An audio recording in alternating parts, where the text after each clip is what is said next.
Hello, and welcome yet again to another episode of the Ben and Melanie Show. I'm your host, Ben, here with Melanie. Hi there. Yep, and we're back in the salon once again, back inside, which is much more in my comfort zone for recording. I do not enjoy recording outside of my nice little happy area with my nice MacBook. Oh, man. It's really just, I hate just doing it without all my little creature comforts. Yeah. So, we're still just finishing up on boiling, I think you want to say, and hopefully we'll kind of get back to having some sort of regular schedule, if we ever really have a regular schedule. I don't know if we ever really do have a regular schedule. We'll just try to get them out regularly, without actually maybe on a schedule, but at least a few times, or a couple times a month at least, if not more. But yeah, so there's a lot we want to talk about today, right? Yes. Yep. Mainly, there's a few sort of hot button issues. They're not necessarily local. Well, kinda. I think the first thing you really want to talk about was GOP plans to undermine public education. Correct. Which again, I'm not going to accuse all Republicans of doing this. Again, I'm not going to say. I'm trying to stay neutral or positive about this. I think a lot of Republicans that I know are very big fans of public education and have a lot to do with it and really believe in it.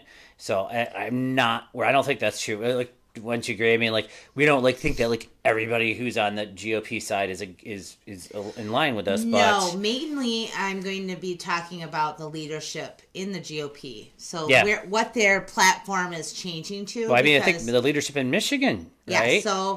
So there was a speech in May of last year in Michigan at Hillsdale College. And Hillsdale, if you're not from Michigan, is one of the most conservative places in the country, I believe.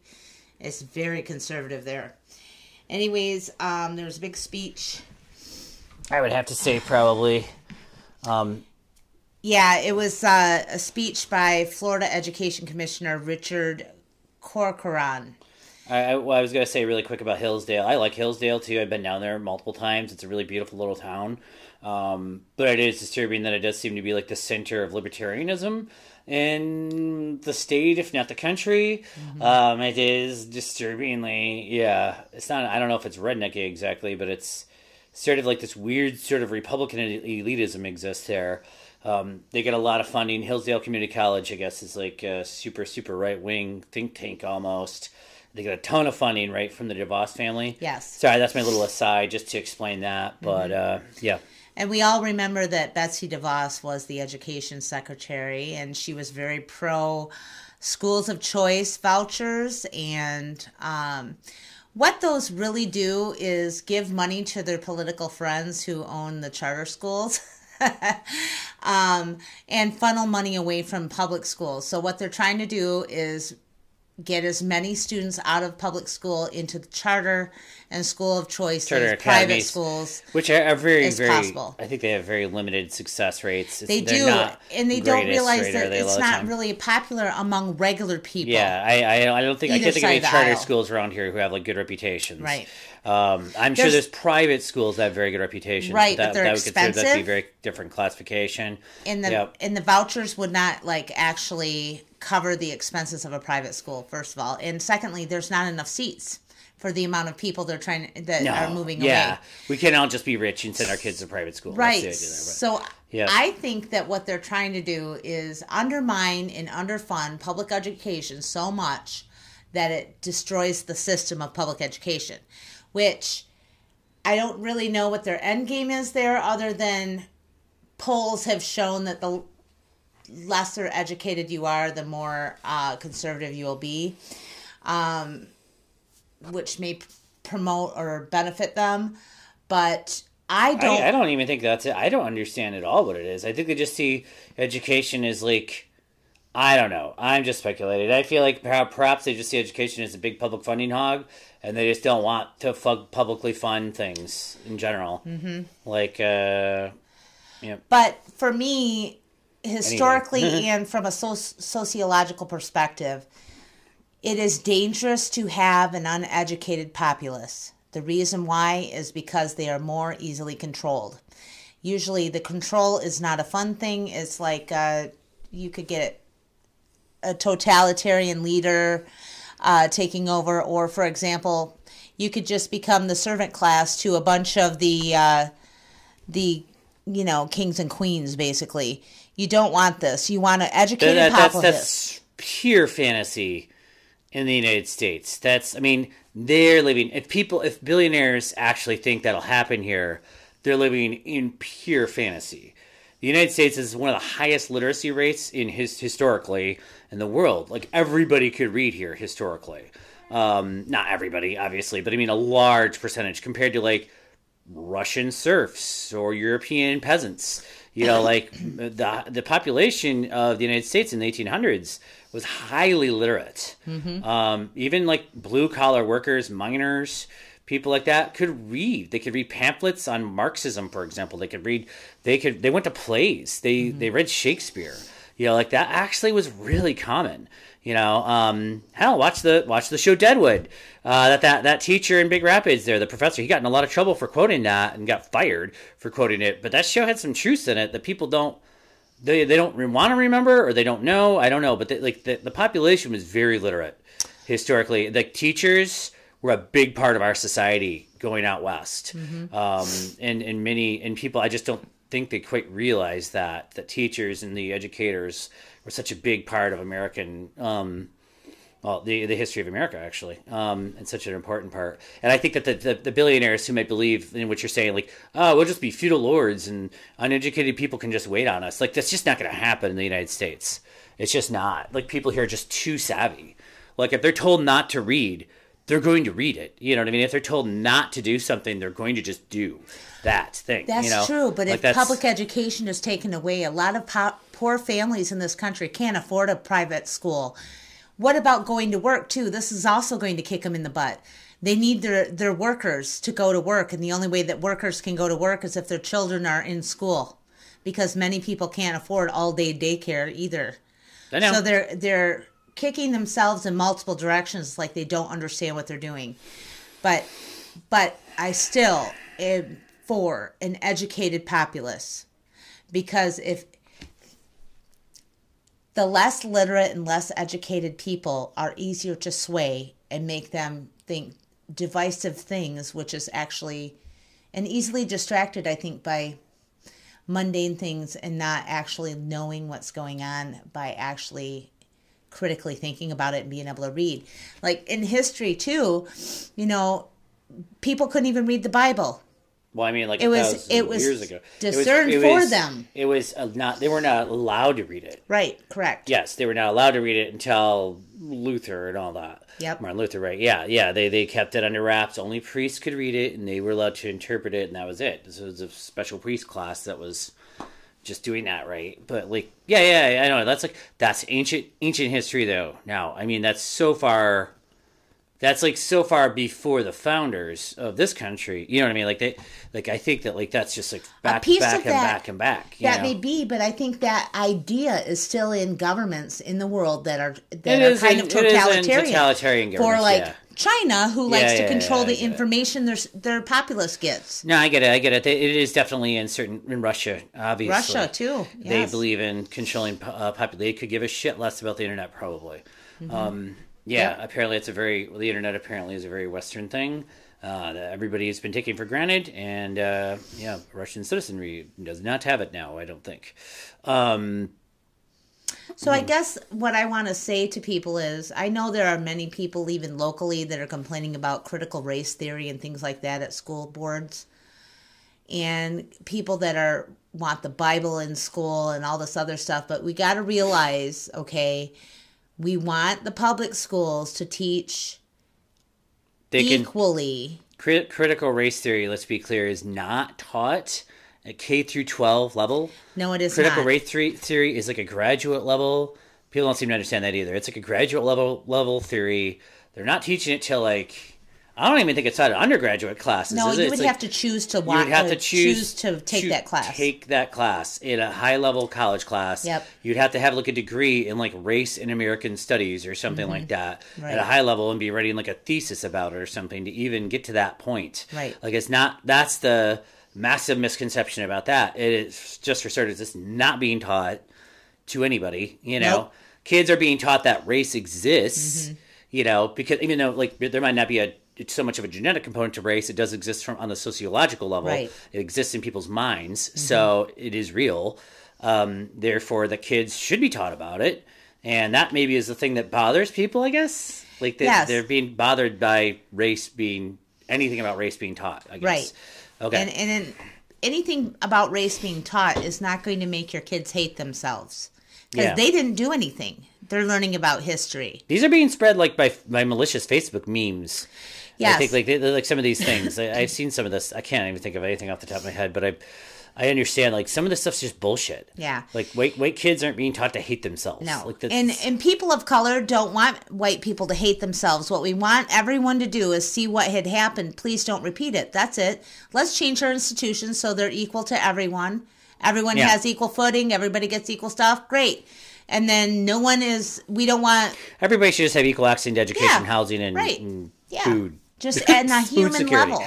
Yeah. And then also I want to address the Christian aspect of this. I know locally, people are going to school boards wanting them to ban books because it's witchcraft, which is against Christianity.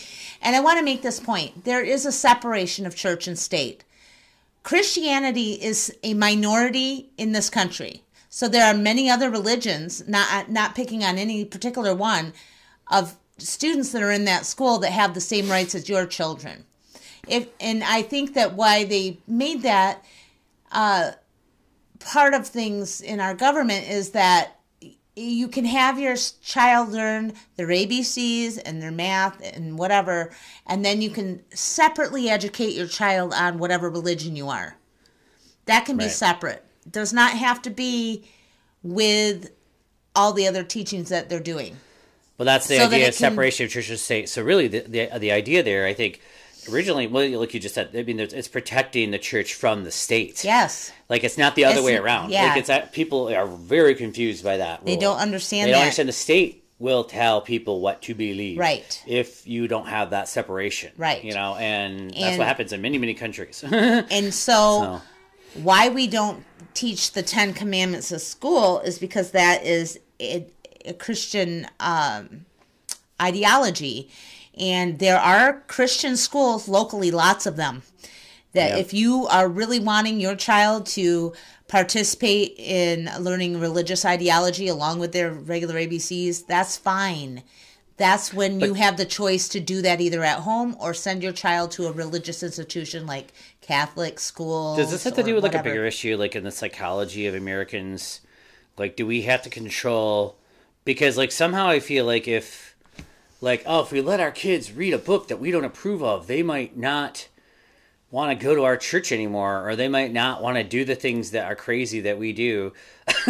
Like if we're, they might learn something outside of our cult, and they might not enjoy that anymore, or not believe in the same things as us. And maybe so it's a method of control. Like people want to have so much control over their kids, like until they're adults, basically, and even into their adulthood. Mm-hmm. Maybe that's a bit extreme, And I think I there's agree. such a big fear of reading a book, like, oh my God, like that's a problem. If And the one book's tru- going to change. Oh, sorry. Go ahead. The truth of the matter is, when we have children, they are not copies of us. They're not clones, and we don't have control over them. And unfortunately, in this country, children's rights are not in anything. I think that people think of their kids as clones of themselves. Not Yeah. everybody, but I think some people. And like that's like they're just little versions of themselves. They're going to grow up and do exactly the same things they did, and go to the right churches, and go to the right and hang out with the right people, and do everything righter than what they did, even. You know what I mean? Like make up for their mistakes. And it's like they're like little perfect versions of yourself, but that's And they wrong, are not. dude. They all Yeah. are born with their own personality and their Yeah. own mind, and you have to nurture who they are, not who you want them I don't to be. think that like I don't think the majority of people think that, but I think that some people do. That's the problem. I think there's a big thing, not just in Christian families, but in other families too, where there's this feeling like traditions are slipping away and we're becoming some kind of homogenized society. And I think there's a big focus in Christian groups and other religious groups and other minority groups. Everybody's trying to hold on to who they are and their culture and their traditions and their religion, and they're trying to control too much. Maybe that's how it's been for the last forever. I mean, it's always been like that. Conservative people are afraid of the changes. They're afraid of the kids like leaving the nest, and I don't know. I'm arguing, but also liberals too. Liberals too. Yeah. Liberals too. I think there's a lot of liberals who are incredibly socially conservative and economically liberal. And that's I'm probably one of those. I'm probably considered somebody who would be conservative personally, my personal values, but very, very, very economically liberal. In the grand scheme of things. But I don't believe in. I don't believe in indoctrinating children on anything. I believe they should have a choice because they're their own person. Mm-hmm. I am one that believes that children should have rights. They should have their own Bill of Rights. They are human beings. They're just younger human beings, and it's not fair. Maybe we should just make it so people are not. Also, there's a lot of confusion. I feel like you have to be 21 to smoke now, 21 to drink beer now. That was always like that for me. But 21 to smoke now seems a bit extreme. 21 to smoke marijuana. So maybe I don't know. But you can drive when you're 16. You can go to war when you're 18. Go to war when you're 18. So there's a lot of weird things with the laws with that. I don't know if I agree with that. Maybe we should just make a straight cutoff, like 20. Like when you're 20, you're an adult and you can do all those things and you can go to war, but maybe not before. We need to change. I feel like we need to change that too. But we also need to stop making adolescence last until you're 30. Yeah, that's a personal choice for some people, though, but not for everybody. No, but I mean, if we as a society recognize that, I think a lot of that has to do with education, too. We stretch out education for so long after, if you do go to college, for example. Yeah. And then your life starts later. So your marriage and children and stuff that are adult identifiers in this country. I don't think that later. It's like that for everybody. I think that a lot of people start their life really quick when they're 18, start their adult life. And then a lot of people, if you're lucky enough to go to college, you get to put that on hiatus, for a while. And get to hang out with your friends and stuff into your 20s. But I don't think that's a lucky few. It doesn't mean you can't make decisions. That's my argument. I know. Here. It doesn't mean you can't make decisions. I'm not arguing that. I'm just. But my point is about stretching out adolescence to your 30 is wrong. Because people are going to college and making financial decisions about thousands of dollars of student loans. Isn't that a sort of, like I said, that's sort of an economic thing where, if your economic advantage, if you have enough advantages in life, you can do that. You have till you're 30. If your parents can support you or something like that, you know what I mean? If they make enough money, you have more time to make those decisions. You know what I mean? You can kind of party it up a little longer. You know what I mean? You can do what you want. Think about what you want to do longer. I'm not saying it's right or wrong, but I don't agree. I mean, I'm not necessarily saying that's good at all, but I'm saying that's an economic. I don't think a lot of people who are more on the poverty spectrum, lower wages, they're just not going to have that opportunity at all. They got to go get a job. Mm-hmm. Whether it's working at Mickey D's or working, doing it, whatever, they got to work, so they can pretend that they're younger, but they're not really. And a lot of the times, I think, you're going to look at people having kids earlier, based on where they fall in that in that class spectrum too. They're going to probably have kids earlier, have to work earlier. So, I mean, I just see it as simply, I see it more of a class issue. So, I mean, I guess if you don't have to frickin' do anything, you know what I mean? Good for you. That's how I see it. I know that's weird. I know I'm not being very moralistic or whatever, but screw it, I guess. I'm trying to get people to realize, though, that young people were not always looked at like this. No, I know. The idea of childhood is a relatively modern concept. Yeah, I know. It's never even was. But yeah. I still think that kids should have their own rights. Yeah, I think that would make things better. Right. But anyway, we really got onto a crazy tangent there. I don't even know we started. I started with something. I think we were really just talking about. I think you want to get back around really quick here to sum this part of our podcast up. is that the DeVos family, who are billionaires from Ada, right, and the surrounding area, Grand Rapids, I'm sure other billionaires too, fund Hillsdale College, which is like basically a far right wing thing. And they're very interested, apparently, like what you were saying, in undermining public education and making that the Republican sort of center of the Republican platform for the upcoming elections. Is getting rid of, is being against public education, being against having teachers be able to speak freely. I think that relates. There was just an in Florida. That's what made me look it up. They just passed, is it DeSantis, right? Governor DeSantis? Yep. Just passed a law saying teachers could not say the word gay in class. Yep. Which is just awful, pretty much. I don't even know what the hell, and I don't know how that's even enforceable, really. What he's doing is using the fears of some minority groups in this country to propel more divisiveness with the school boards and undermining schools more. Yeah. No, it's just awful. Yeah. It's just awful. Yeah. It's awful for everybody involved. I feel bad for everybody involved with that. That has to put out the millions of students and teachers in Florida. Jesus, man.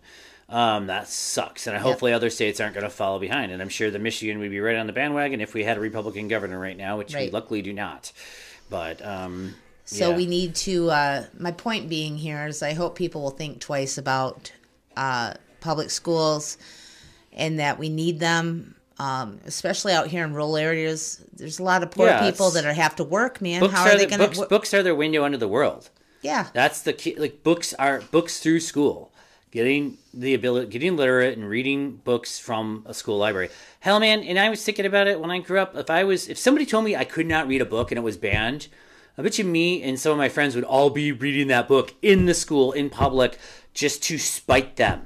Yep. Just to spite the administration, just to spite everybody. And I think you probably would have done the same. And I think... I did. I know, and that's what I'm saying. Like, by banning them, they're just going to just cause a massive revolt, among students, and probably with the support of some of the teachers, too. Right. That's just the stupidest possible thing you could do. And the thing of it is they can try to control public schools as much as they want, but they're not going to be able to... They're not going to be able to control what people see. As long as children and adults can read, then they have access to information. Yep. And that's the key. They're going to have access to all that. So watch if anybody is trying to take away information from you of any kind, then you need to worry. If they're trying to shut down public libraries, if they're trying to reduce literacy rates, that's a bad thing. We all need to be educated. We all need to have that freedom to be educated. Yeah. And speaking more on education... Well, I thought we could take a little break, actually, before we get on to we move it on to the next subject now? Yeah. Or I was going to say, I think we could take a little break first. Okay. And, we'll be back.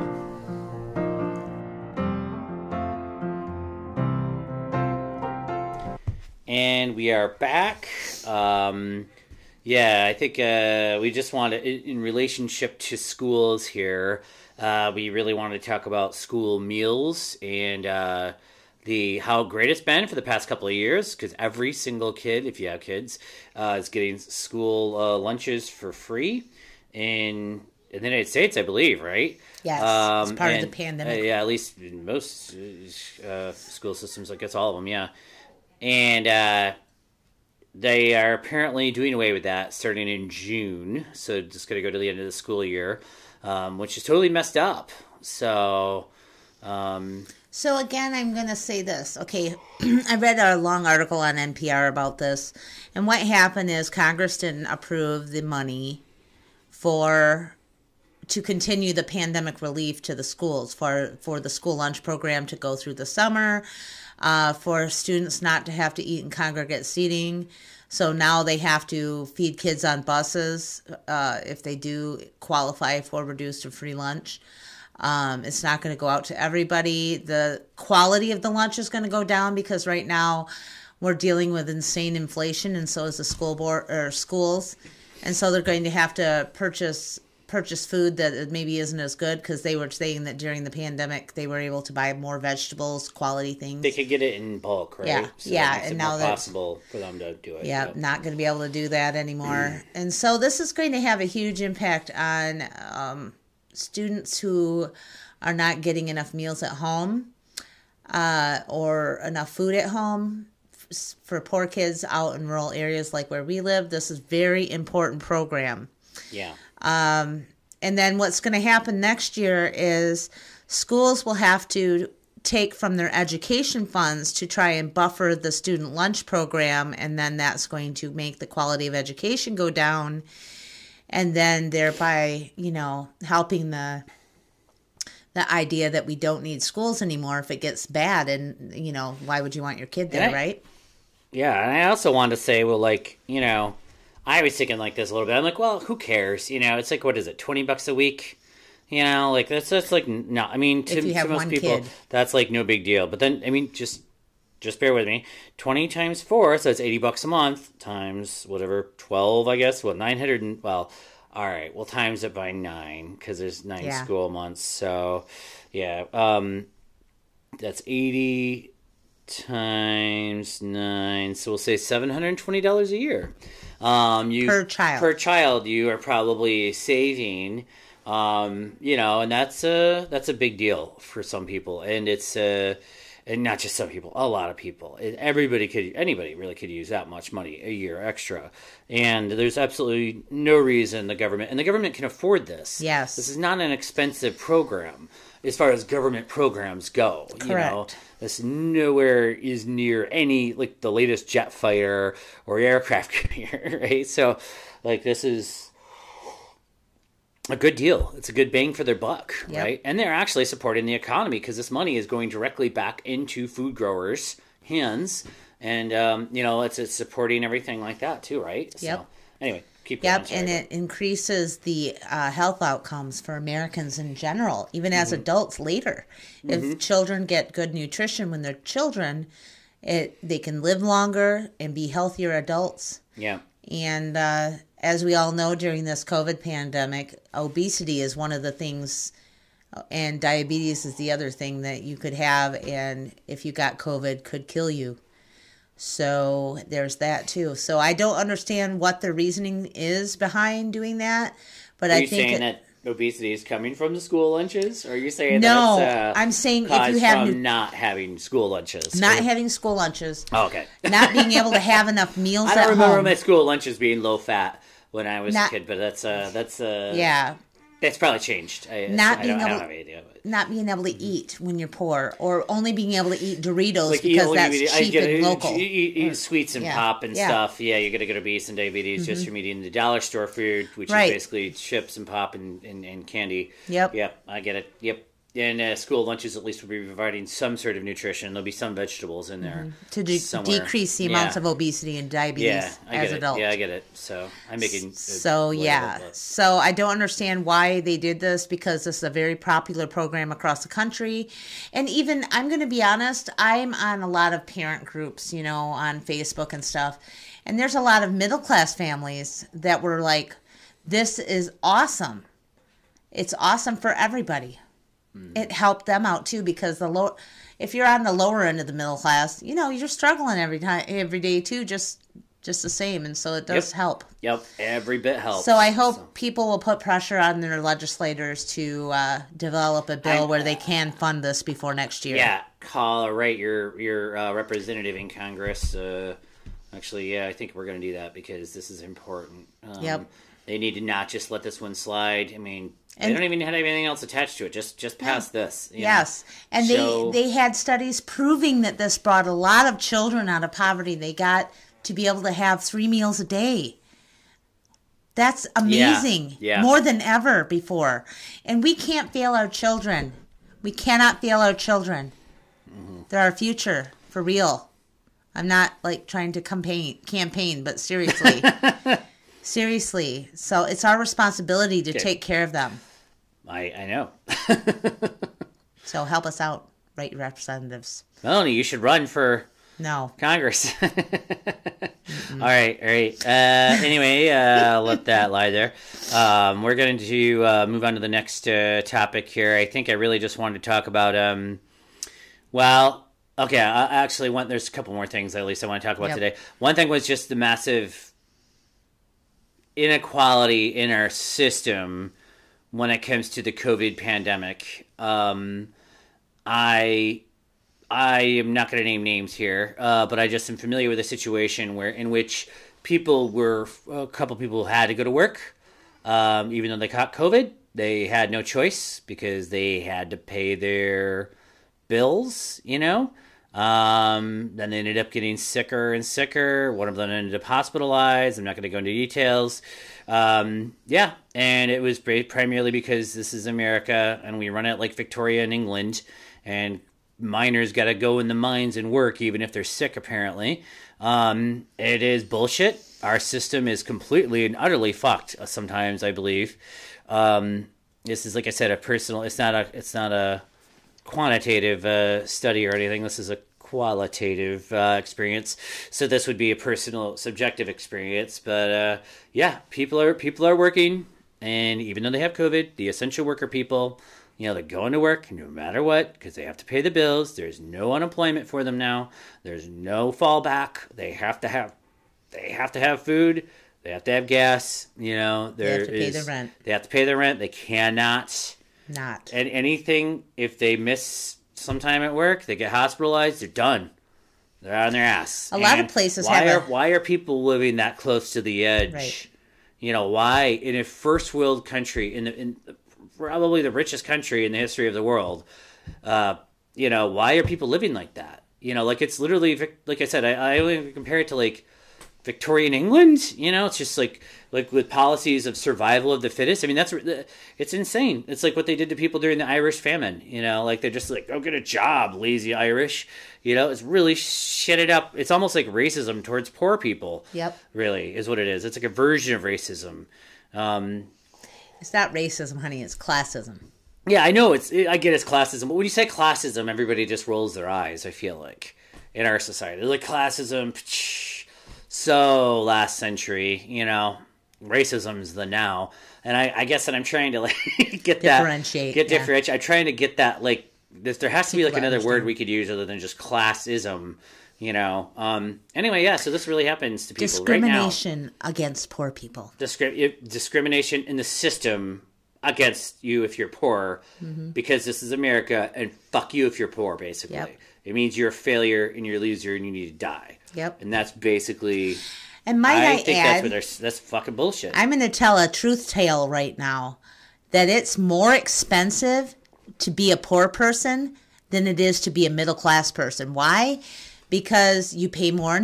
If you have a sketchy credit history, you're going to pay more for car insurance, health insurance, life insurance, if you can even afford life insurance, rent.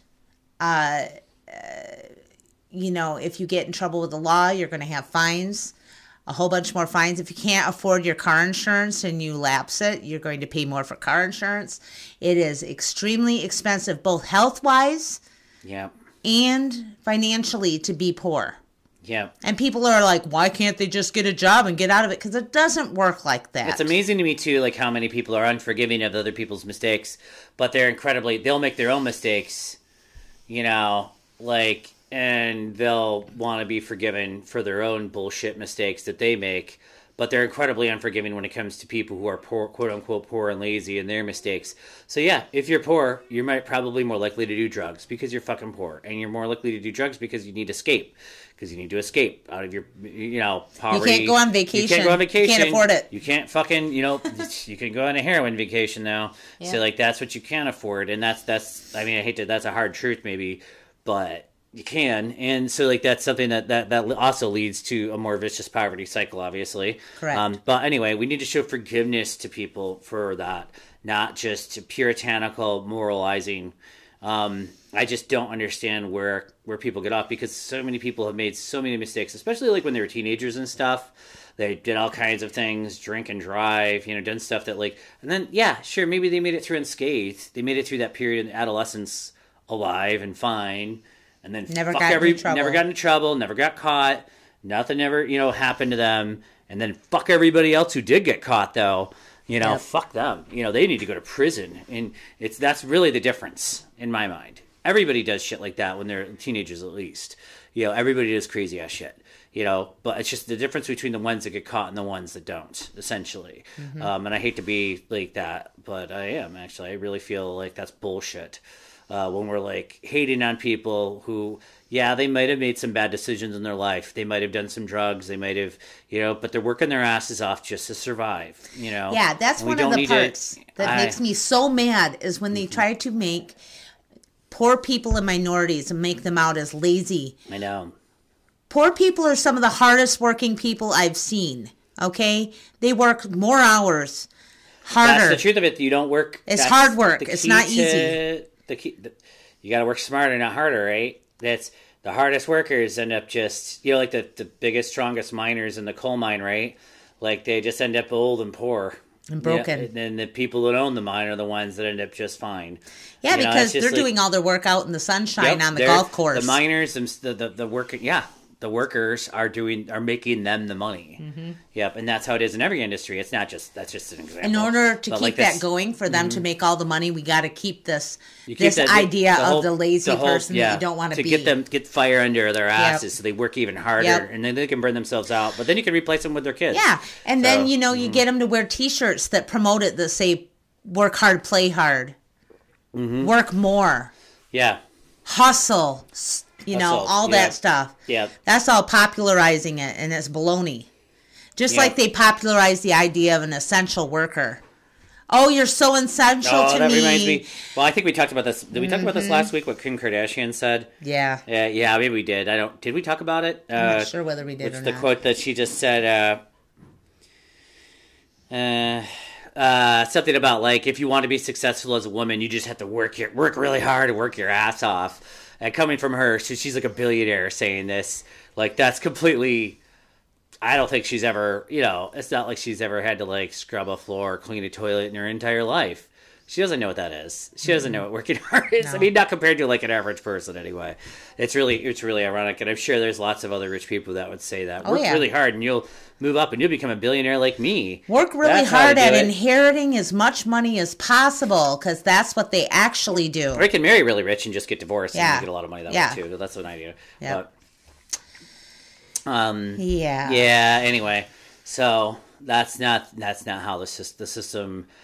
People believe it works one way, and it really doesn't. It feels like... Anyway, it just... When I see it just kicks... The system kicks people when they're down already. It's just so disappointing. And we just have to just... There's just these gaps where anybody could fall through, no matter how well-to-do you are. I mean, a billionaire would probably be all right. But, I mean, you'd have to be a billionaire. Like, anybody who's middle class could fall right into poverty. Yeah, you don't realize how close you are. You're one cancer diagnosis away from losing everything. Then you can't work, then you lose your health insurance, then you end up on Medicaid, maybe if you're lucky, or if not, maybe you won't. Then you might lose your house, then you might lose your car, then you might... It's just, you're just one major illness away. And a lot of the poverty rules are that you can't have any assets. So they make you sell off all of your assets first. To get Medicaid. I used to work in community services, and I will tell you, sometimes this happens to upper middle class people. I had people, previously, worked in government jobs, upper echelon government jobs, right? So they had a steady middle class income, and they were coming to us for help with their mortgage and found out we can't help them with that. They have to sell their house and then go rent someplace before we can give them any help. Yeah, and it's just straight up luck. It's exactly like what we were just talking about with the adolescence thing.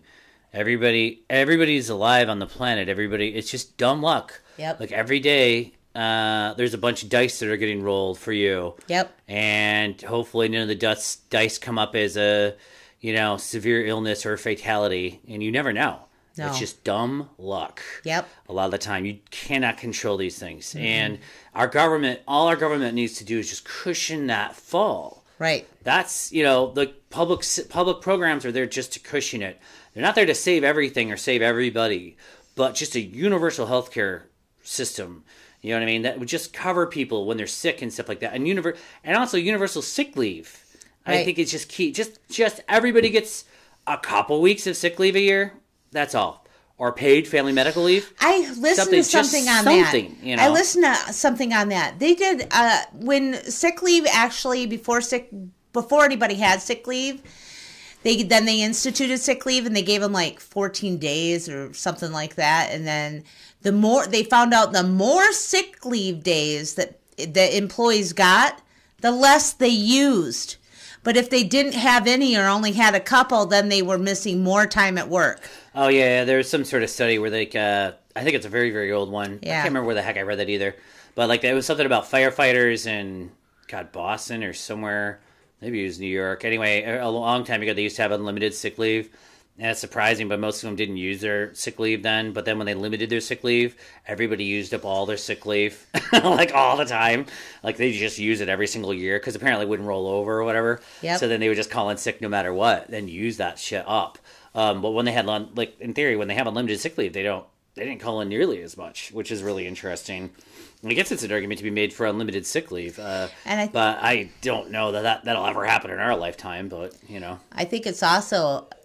I think it's showing trust in the employees. Right. Like when the employer gives trust, like I trust you not to abuse this system. Here you go. That goes a long way. That improves loyalty. It improves, like, they're not going to take advantage of it because they know that they can be believed. If you treat them like they're already a criminal, they will. Like then they're going to be like, well, fuck you. I'm going to be a criminal then. I'm going to use all the leave until it's There'll always be outlier people too that will abuse the system. No matter what system. And there's always somebody. But the majority of people will not. There's always somebody who's an asshole who's going to just abuse the shit out of it. Yeah, and it's like, I think the same thing would happen with universal income. If we gave $2,000 a month to every American person, somebody would use it as a base. Some people would use it for drugs and stuff. That may be, they shouldn't be. But it doesn't mean. My point is that even though you do that, won't make people want to sit on their ass. They'll actually want to use that money to start a business or do this or that. Most people are going to want to. Because that's what happens in other countries who have this. I know. Most people actually. Well, we basically had it here for a little bit. Mm-hmm. It was sort of an experiment, but I mean, essentially, they give everybody with kids money for like 6 months. Yeah. And it was great. Yep. It was just great. People were paying off their bills. That's what they were doing. People paid off their bills. Mostly it went back right into the economy. People bought groceries with it. Right. People needed that money, as it turns out, and they just used it for just regular everyday things. I'd also like to make the point to our listeners, the handful that we have, maybe someday there'll be more, but you need to remember that you do have more power than you think, and I would like you to look over at the Ukraine right now. They are fighting for their country with their bare hands. Well, and we can do the same thing if we call our representatives and things like that. We have ways in our country of doing the same thing. We have a lot of power here, too. Don't lay down and think you have no voice, because you do. We do. And that's a very much I think that a lot of people don't understand our system very well. Right. And that's caused a lot of mass outrage and hysteria because there's people that don't understand it. Mm-hmm. They think that we live in it. They somehow think the elected representatives they have are authoritarians or something like that, and they're going to impose things like wind and solar power on them and stuff like that. But it's like, now that's not. That's not actually how it works. They have a lot of say. They can call them. They can talk to them. They can tell them how they feel. Mm-hmm. And I think that they get all this pent up rage because they're just stewing at their computer on Facebook and making they can't comments. Tell me what to do. Right. But it's just like, why don't you talk to the person that represents you in a calm way. Them in a calm way without blowing up? How this is impacting you personally. Yeah, they need to hear those stories. Yeah, use hey, this is a crappy setup, and we don't want it here.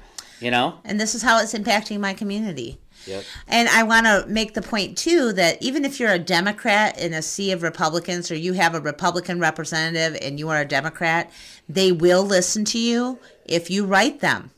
Yes. Same thing with a Republican living in a Republican or Democratic area with a Democratic representative. They will listen to you. Listen. They have to. They have to. And all of your comments and letters and things like that go into the record, too, by the way. They get saved by the National They literally have to records. Listen to you. It is their job. They are there to represent the people, which are you. Yep. So, and that's how the system. And I just think so many people just don't seem to understand that. Yep. For some reason, and maybe it's because we're not teaching civics very well. Right.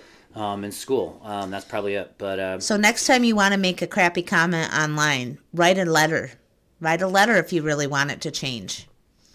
Yeah, and you can look up your representatives. If you don't know, you can Google who is my representative and give your town, and it will come up. It will come up who is yours, come right up. And then how to write them. I was going to say, speaking of Ukraine, we were going to move on to Ukraine a little bit here. Yep. But before we end our podcast today, I really actually wanted to talk about a bit. Me and Melanie both watched a YouTuber named Natasha, and she's a great YouTube channel. It was called Yeah, Russia, in a sarcastic way. She did live in the very, very far east of Russia. It wasn't like an insanely popular YouTube channel, but I mean, she had like in the tens of thousands of followers or something, which I mean was really popular, I think, for somebody from where she was from. And she had ties to the Midwest, too. Yeah, she had ties to the Midwest. She lived in Minnesota for a while, and then I think she could speak English fluently. So really what she did, she just exposed me and Melanie to the very, very far east, like north of the Chinese border. Yep. There's some pretty big, Vladivostok or whatever it's called. There's some pretty big cities and some very small towns. Sorry, we just got interrupted there. But, anyway, her name's Natasha. I can't think of her last name. Actually, I could probably look it up really quick. She really exposed me to just how Russians live. A lot of times in very large apartment blocks, sometimes in very small houses if they are lucky or more. How rare cars are. How rare cars are, maybe. Yeah, well, it's just a different way of life, anyway. Especially in the Far East, really, really, really far from her. It's like east of Siberia, technically. She was showing how much Chinese things they have there. They go over to China to go shopping and stuff like that. It's pretty common to cross the border on a regular basis, I think. Anyway, she has all kinds of cool videos. She's been making YouTube videos for years. It was called Yeah, Russia, the YouTube channel. Then she changed the name to Natasha's Adventures. And anyway, she has been a vocal critic of President Putin over the years, on and off. And unfortunately, her last post, I don't even know what's going on. I really just wanted to bring attention to her YouTube channel and Patreon and stuff like that, because her last post was on March 4th. She posted a blue background, like a Ukrainian, not a Ukrainian flag, but like a wave, a field of wheat. Of wheat, yeah, with a blue sky in the background, which is essentially like a Ukrainian flag, and Instagram, and now her Instagram account is gone. She has not posted anything anywhere for several weeks. I hate to think that she's been arrested, but I think it's probably quite likely, and I think that's really tragic. She was a fairly successful YouTuber, as far as, it had a very, I think, educational YouTube channel that really kind of made me it made me empathetic to Russians, actually. I was just like, wow, this is actually really cool. It's showing how like there's this far east of the Far East, there's Russians living there, just living like we do here in the United States, except it's very topsy-turvy and upside down land in some ways, culturally, but it's really cool. Anyway, it's really, I hope she's okay. Go ahead. Yeah, I've been thinking about her for the last few days, because I'm I noticed she had not been on. I wanted to make a little note that she was a foreign exchange student and lived in Minnesota. Yeah, in Minnesota, right. And she was showing the differences between America and Russia, and in some of the videos, she was very careful when she was out in public, filming places, to be careful not to be too obvious about what she was doing. It's so awesome, though. I just think she was just walking around through old Soviet apartment blocks and all these it's just wow, it's just really cool. You just see it's just a totally different cultural experience there, it's different than here. So yeah, it was great to be exposed to that. And now it's gritty, I guess, is what that's how I'd like to put it. I guess some of her videos have a gritty realism. you know, they're just showing kids like skateboarding and stuff like that, and you know, doing stuff just out on the street, and it's just like, oh wow, yeah, this is like totally real and not fake, as if so much of everything online is now, just completely staged. You know what I mean? It's just like none of this is staged. You know. The other thing I wanted to talk about, I have a friend in Russia also, and he's been a language friend of mine since probably the early 2000s. I used to be on a language forum, back then an Ojibwe language forum, and he is a Russian who is fluent in Ojibwe. And he was helping people online learn the language. Well, anyway, the day that Russia started their war with Ukraine, he posted that he was embarrassed. He was embarrassed about what was happening, what his country was doing. He, however, I just checked, is still able to get on Facebook. He is still making little posts about what's going on in Russia right now. So that means that Russian people that have figured out how to use VPNs, yeah, if they are could getting do that, access they probably could to get it. online. And I'm wondering if she just doesn't have access. But I think it's really shitty that her Instagram account is gone, because it makes me think like some Russian bot shills or something like that complained to Instagram about her, and then like Instagram just took it down. Like, what the hell? You know what I mean? What the hell? They're an American company. Why are they doing what they... That's bullshit. And that's complete bullshit. Her YouTube channel is still up, though, for whatever reason. And I see Vadim's posts on Facebook. So I know Putin does not like Facebook or Instagram. No, I know. But I'm really worried about her because there's nothing on anything from her, and that makes me think that they probably arrested her. Probably did, yeah. And then the other thing I wanted to talk about real quickly, having to do with Ukraine. Before we move on, I just want to say, like, this is really, really tragic. Putin's a madman. Fuck him. Really, fuck Putin for doing that. So, that, like, he's doing it. He's not just hurting Ukraine. He's not just hurting. It's, like, not enough. He's, like, hurting his own citizens. Greatly. He's, like, arresting his own citizens, fucking them up. That's just, it's tragic. I don't even want to know how many people in Russia have probably been arrested for speaking out and protesting against this war and what they're even doing to them, you know.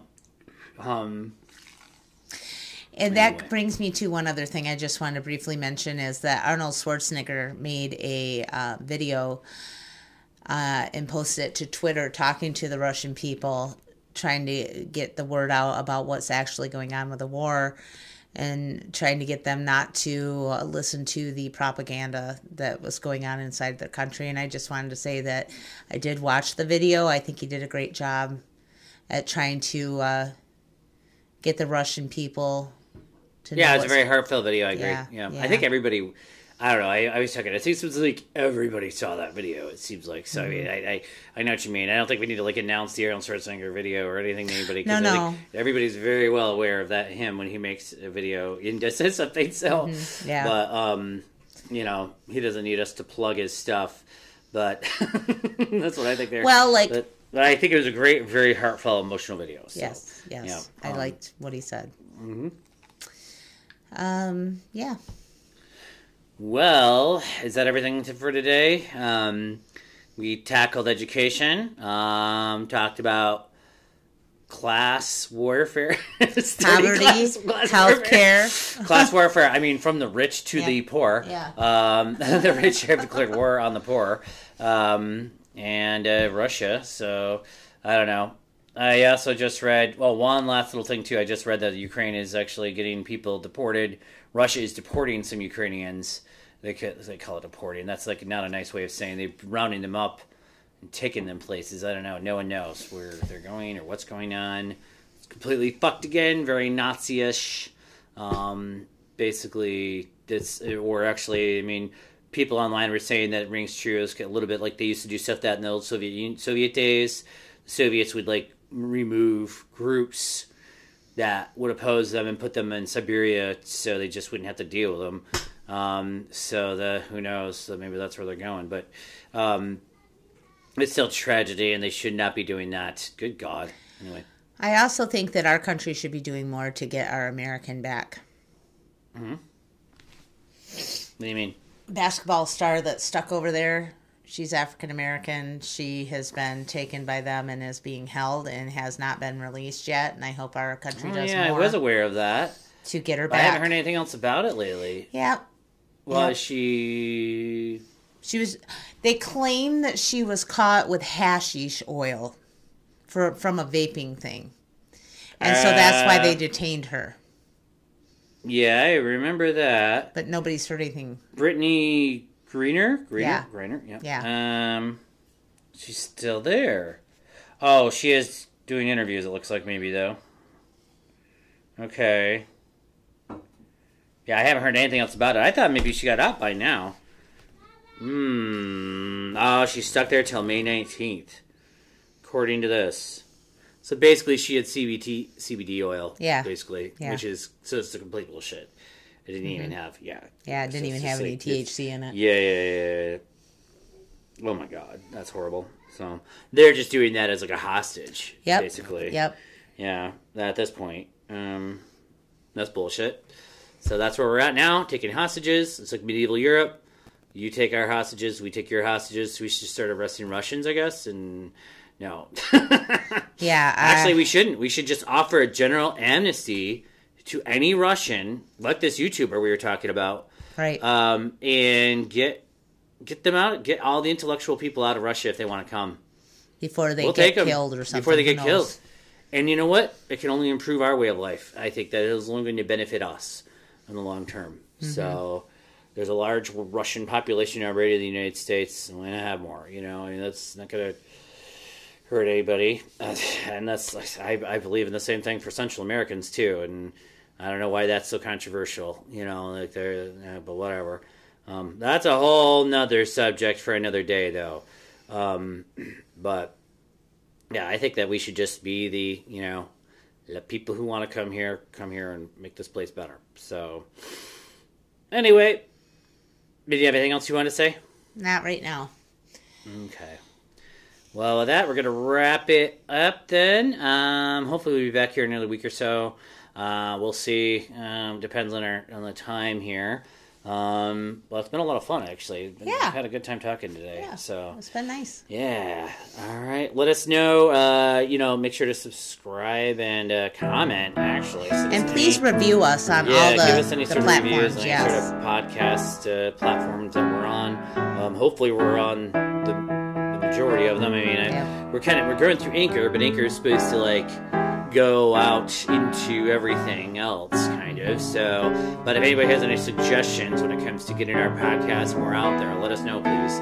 So, for sure. Yeah. And, all right, you want to wrap it up? Sure. Bama Pig, Wabaman. All right.